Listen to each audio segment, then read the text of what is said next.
పర్యావరణ మార్పుల వల్ల ప్రపంచ దేశాలు ఇబ్బందిని ఎదుర్కొంటున్నాయని ప్రధాని మోడీ అన్నారు. మన్ కీ బాత్ లో మాట్లాడుతూ ప్రధాని మోడీ ఈ వ్యాఖ్యలు చేశారు. जलवायु परिवर्तन से चिंतित है. क्लाइमेट चेंज, ग्लोबल वार्मिंग डगर डगर पर उसकी चर्चा भी है, चिंता भी है और हर काम को अब करने से पहले एक मानक के रूप में इसको स्वीकृति मिलती जा रही है. पृथ्वी का तापमान अब बढ़ना नहीं चाहिए. ये हर किसी की जिम्मेवारी भी है, चिंता भी है. और तापमान से बचने का एक सबसे पहला रास्ता है ऊर्जा की बचत, एनर्जी कंजर्वेशन. 14 दिसंबर नेशनल एनर्जी कंजर्वेशन दिवस है. सरकार की तरफ से कई योजनाएं चल रही है. एलईडी बल्ब की योजना चल रही है. मैंने एक बार कहा था कि पूर्णिमा की रात को स्ट्रीट लाइट बंद करके अंधेरा करके घंटे भर రవీంద్ర భారతిలో రేడియో ఎల్లయ్యమామ జానపద అకాడమీ రూపొందించిన కేసీఆర్ తెలంగాణ ఉద్యమ చరిత్ర సిడి ఆవిష్కరణ కార్యక్రమం జరిగింది. ఈ కార్యక్రమానికి మండలి చైర్మన్ స్వామిగౌడ్, హోంమంత్రి నాయని నరసింహారెడ్డి, ఎంపీ జితేందర్ రెడ్డితో పాటు పలువురు నేతలు పాల్గొన్నారు. ఈ సందర్భంగా సీఎం కేసీఆర్ ఉద్యమ చరిత్రను గుర్తు చేసుకున్నారు. ఆయన సేవలను కొనియాడారు. కేసీఆర్ వల్లే తెలంగాణ కళ సాకారమైందని ఉద్ఘాటించారు. తెలంగాణ ప్రభుత్వం చేదోడవాదులుగా ఉంటుందని చెప్పి తెలియజేస్తూ ఈనాడు తెలంగాణ యాస భాష గురించి మనం మాట్లాడుతున్నాం. కానీ మాత్రం సమైక్య ఆంధ్రప్రదేశ్లోనే రేడియో ద్వారా ప్రజలకందరికీ కూడా తెలంగాణ యాస భాషను వినిపించినటువంటి మహాత్ములు. తర్వాత ఆ యాస భాషను ఆగం చేసిన ఉన్నారు. మన దాన్ని కేసీఆర్ గారు వచ్చి మళ్ళీ తెలంగాణ ఉద్యమ రథసారథిగా భాషను యాసను.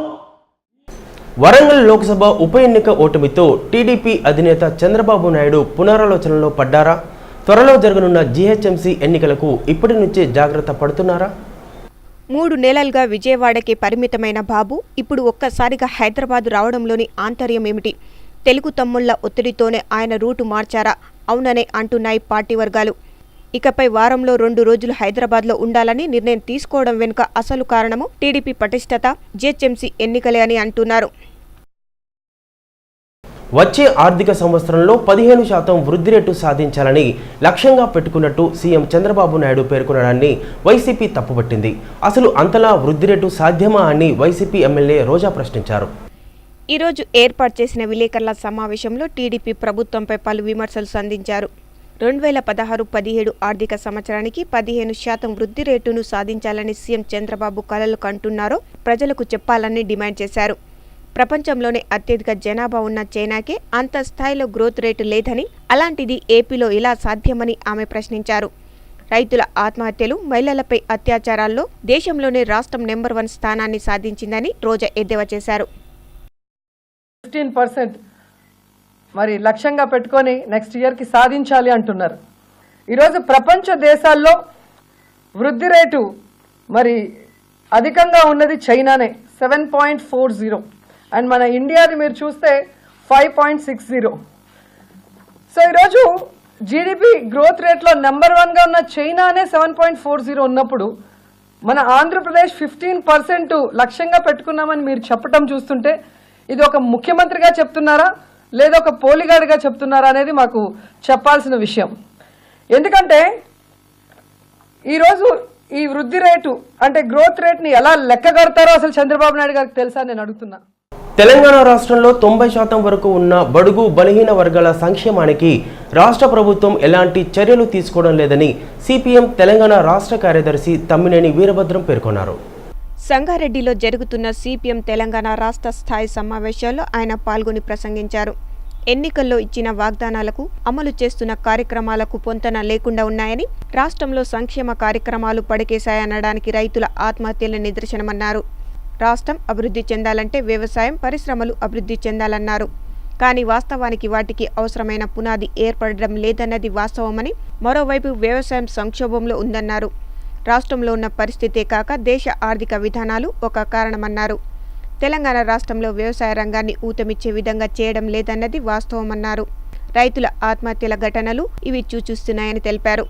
రాష్ట్రం యొక్క ఆదాయం 4,000 కోట్లు ఉంటే జీతపత్యాలకు 2,000 కోట్లు పోతున్నాయన్నారు. 1,500 కోట్లు అభివృద్ధి సాధ్యానికి పొంతన లేదని విమర్శించారు. సామాజికంగా వెనుకబడి ఉన్న కులాల సంక్షేమం పట్టించుకోకుండా రాష్ట్రాన్ని అభివృద్ధి చేస్తామనడం సాధ్యం కాదని, రాష్ట్ర ప్రభుత్వం ఆ కోణంలో ఆలోచించడం లేదని తమ్మినేని విమర్శించారు. ఈ కాలంలో అభివృద్ధి కాకపోవడం అలాగుంచి వాటికి అవసరమైన పునాది కూడా ఏర్పడడం లేదనేది ఒక వాస్తవం. రాష్ట్రంలో ఉన్న పారిశ్రామిక వాతావరణం పరిశ్రమలు మరింత అభివృద్ధి అయ్యే విధంగా ఏమి కనపడట్లేదు. కొత్త పెట్టుబడులు వస్తుందేమి లేదు. ఉన్న పరిశ్రమలు కూడా సజావుగా నడుస్తున్న పరిస్థితి కూడా లేదు. మరొక వైపున వ్యవసాయ రంగం సంక్షోభంలో ఉంది. ఈ సంక్షోభానికి కేవలం తెలంగాణ పరిపాలన అనేది కాకుండా మొత్తం దేశంలో ఉన్నటువంటి వ్యవసాయకరంగా పరిస్థితి కొంత కారణం, దేశ ఆర్థిక విధానాలు కారణం. దాంతోపాటు నిర్దిష్టంగా తెలంగాణ రాష్ట్రంలో మన ముఖ్యమంత్రి కూడా ఆ వ్యవసాయ రంగాన్ని బాగు చేసేదానికో దానికి ఊతం ఇచ్చేదానికో సిపిఎం రాష్ట్ర విస్తృత స్థాయి సమావేశంలో పార్టీ సంస్థాగత నిర్మాణంపై చర్చించనున్నామని పార్టీ నేత చుక్కారాములు పేర్కొన్నారు. సంగారెడ్డిలో పార్టీ విస్తృత స్థాయి సమావేశాలు ప్రారంభం కానున్నాయి. 2 రోజుల పాటు జరిగే ఈ సమావేశాలకు జాతీయ కార్యదర్శి సీతారాం ఏచూరి పాల్గొననున్నారు. ఈ సందర్భంగా సమావేశ వివరాలను చుక్కరామయ్య మీడియాతో తెలిపారు. డిసెంబర్లో కలకత్తాలో నిర్వహించనున్న ప్లీనరీలో డాక్యుమెంటరీ దానిపై అన్ని రాష్ట్రాలు చర్చిస్తున్నాయని, అందులో భాగంగా డాక్యుమెంటరీపై చర్చించబోతున్నట్లు తెలిపారు. విశాఖలో జరిగిన ఆల్ ఇండియా మహాసభ పిలుపులో భాగంగా పార్టీ నిర్మాణంపై చర్చ జరుగుతుందన్నారు. ఈ సమావేశాలకు 10 జిల్లాల నుండి 200 మంది ప్రతినిధులు హాజరవుతారని పేర్కొన్నారు. రాజకీయపరమైన ఎలాంటి చర్చ ఉండదని, కేవలం సిపిఎం పార్టీ నిర్మాణానికి ముఖ్యమైన చర్చ జరుగుతుందన్నారు. తొలి రోజు కార్యక్రమం ఉదయం 10 గంటలకు పతాకావిష్కరణ జరుగుతుందని, అనంతరం ఓపెన్ సెషన్ ప్రతినిధుల సమావేశం ప్రారంభమవుతుందన్నారు. మధ్యాహ్నం మొదలయ్యే ప్రతినిధుల సమావేశం సోమవారం సాయంత్రం వరకు కొనసాగుతుందన్నారు. పార్లమెంటు సమావేశాలు జరగబోతుండడం వల్ల ఏచూరి ఒకరోజు మాత్రమే ఉంటారని, వారి సూచనలు అందజేయడం జరుగుతుందన్నారు. ఈ సమావేశాలకు పొలిట్ బ్యూరో సభ్యులు బివి రాఘవులు, కేంద్ర కార్యదర్శి వర్గ సభ్యులు వి శ్రీనివాసరావు, తెలంగాణ రాష్ట్ర కార్యదర్శి తమ్మినేని వీరభద్రం, ఎమ్మెల్యే సున్నం రాజయ్యతో పాటు ముఖ్య నేతలు, వివిధ రంగాల నాయకులు హాజరు కానున్నారని పేర్కొన్నారు. సిపిఎం పెరుగుదలకు సంబంధించి అనుసరించాల్సిన రాజకీయ ఎత్తుగడల మీద నిర్ణయం తీసుకుంది. ఆ రాజకీయ విధానాన్ని ప్రజల్లో అమలు చేయడానికి పార్టీ నిర్మాణం చాలా ముఖ్యమైనది, కీలకమైంది. ఈ నిర్మాణాన్ని పదును పెట్టుకోవడానికి, నిర్మాణంలో ఉండేటువంటి లోపాలని సరిదిద్దుకోవడానికి రాష్ట్ర అఖిల భారత స్థాయి ప్లీనం ఈ సంవత్సరం డిసెంబర్ చివరి వారంలో కలకత్తా నగరంలో జరుగుతూ ఉంది. ఆ ప్లీనంలో ప్రవేశపెట్టేటువంటి డాక్యుమెంటుని అన్ని రాష్ట్రాలు చర్చిస్తూ ఉన్నాయి. అందులో భాగంగానే ఈరోజు రేపు సంగారెడ్డిలో జరిగేటువంటి తెలంగాణ రాష్ట్ర స్థాయి సమావేశంలో మేము ఆ డాక్యుమెంట్ను చర్చించబోతా ఉన్నాం. సాగర తీరం యువతుల అందాల పోటీకి సిద్ధమైంది. తమ అందానికి గుర్తింపు రావాలని ఆరాటపడే అందగత్తెల కోసం విశాఖ వేదికగా మిస్ వైజాగ్ కాంటెస్ట్ జరుగుతోంది. అందం, ఆత్మవిశ్వాసం, ప్రావీణ్యం ప్రదర్శించేందుకు 20 మంది యువతులు పోటీ పడుతున్నారు. మరెంతో మంది అమ్మాయిలను ప్రోత్సహించేందుకు ఇలాంటి కార్యక్రమాలు ఎంతో ఉపయోగపడతాయని పలువురు ఆశాభావం వ్యక్తం చేస్తున్నారు.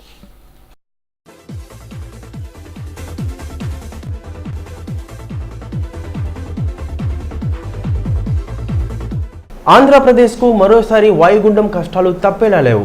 తాజాగా బంగాళాఖాతంలో ఏర్పడ్డ ఉపరితల ఆవర్తనం వచ్చే 48 గంటల్లో వాయుగుండంగా మారడం ఖాయంగా కనిపిస్తోంది.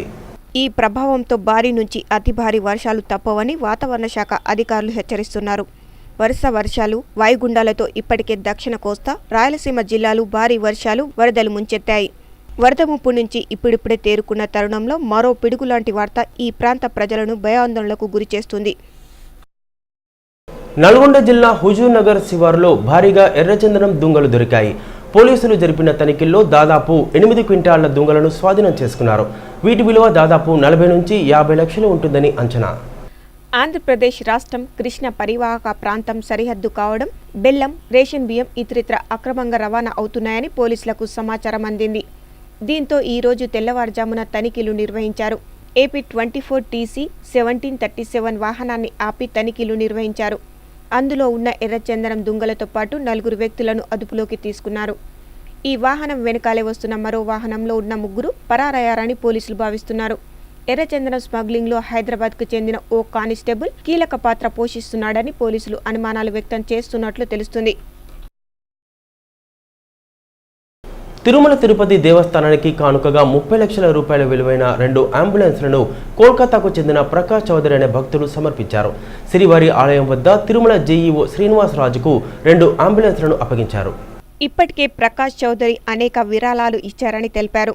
ఇటీవలే మరణించిన లడ్డూల తయారీ కాంట్రాక్టర్ పోటు రమేష్ జ్ఞాపకార్థం 2 అంబులెన్స్లను శ్రీవారికి కానుకగా ఇచ్చినట్లు దాత జేఈఓ పేర్కొన్నారు. ఇంతకుముందే వారు మనం ఇన్నోవా వెహికల్, బ్యాటరీ వెహికల్ ఎన్నో డొనేషన్స్ వారు ఇచ్చి ఉన్నారు. ఈ మధ్య మన కాలం చేసినటువంటి ఆప్తమిత్రుడు వారికి, అదేవిధంగా నాకు కూడా ఆప్తమిత్రుడు, కలిసి చదువుకున్న వ్యక్తి పోటు రమేష్ వారి యొక్క ఆత్మకు శాంతి కలగాలని వారి గుర్తుగా వారి పేరు మీదుగా 2 అంబులెన్సులను 30 లక్షల రూపాయల విలువ కలిగినటువంటి 2 అంబులెన్సులను తిరుమల తిరుపతి దేవస్థానానికి వారు ఇవ్వడం జరిగింది. ఈరోజు అందరూ కుటుంబ సభ్యులందరూ వారందరూ వచ్చారు.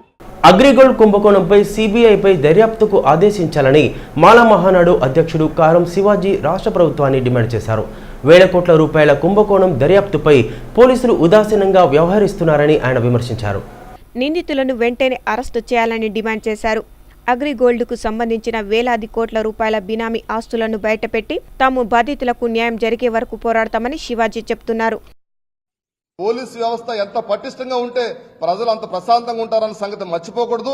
ఇటువంటి ఆర్థిక నేతగాళ్ళకి మీరు అందరూ సపోర్ట్ చేస్తే దేశంలోనే కాదు మన ఆంధ్రప్రదేశ్లో అనేక కుంభకోణాలు జరుగుతాయి. వీటిని ముందుగా అరికట్టాలి. నిజంగా చెప్పాలంటే పోలీసుల వైఫల్యం వల్ల, నిఘా వైఫల్యం వల్లే ఈ రోజున 28,000 కోట్ల రూపాయల స్కామ్ జరిగిందని చెప్పి సందర్భంగా తెలియజేస్తున్నాను. రాష్ట్ర ప్రభుత్వం తక్షణం స్పందించి దీని మీద సిబిఐ ఎంక్వైరీ చేయాలని చెప్పేసి డిమాండ్ చేస్తున్నాను. పంజాగుట్ట పిఎస్ పరిధిలోని రాజ్ భవన్ ముందున్న బస్తీల్లో వెస్ట్ జోన్ డీసీపీ వెంకటేశ్వర్లు ఆధ్వర్యంలో పోలీసులు కార్డన్ సెర్చ్ నిర్వహించారు. ఈ తనిఖీల్లో 350 మంది పోలీసులు పాల్గొన్నారు. ఆఫ్ఘనిస్తాన్కు చెందిన 7గురితో పాటు మరో 56 మంది అనుమానితులను పోలీసులు అదుపులోకి తీసుకున్నారు. సరైన పత్రాలు లేని 76 వాహనాలను స్వాధీనం చేసుకున్నారు. 6 మంది అనుమానితులను కూడా అదుపులోకి తీసుకున్నాము. మరి వాటన్నిటిని కూడా వాళ్ళకి సంబంధించిన డాక్యుమెంట్స్ అన్నిటి కూడా వెరిఫై చేయడం అనేది జరుగుతూ ఉంది.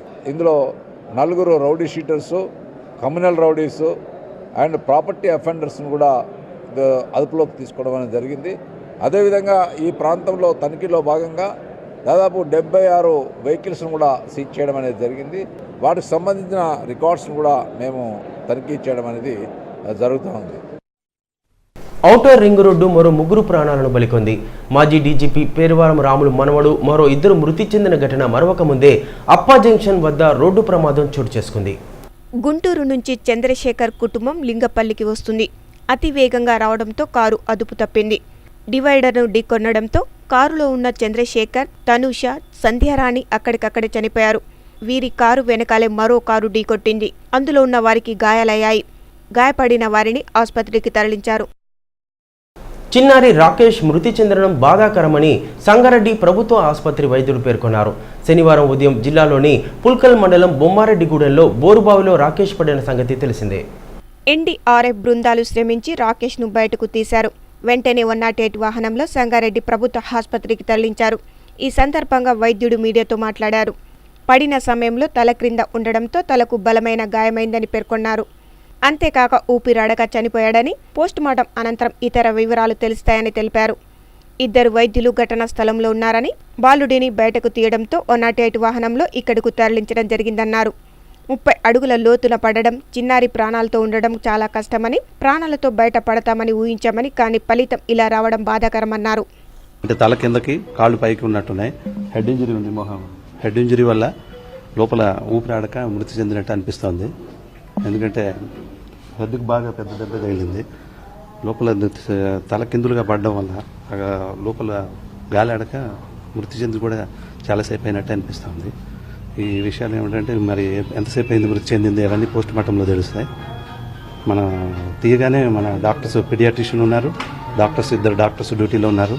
Doctor Ashok pediatrician, doctor Irshad and doctor Muralidhar, 2 డాక్టర్లు పొద్దున్నుంచి ఈ బాడీ తీసేదాకా అక్కడ వెయిట్ చేస్తున్నారు. తీయగానే రీసెస్టేషన్ స్టార్ట్ చేశారు.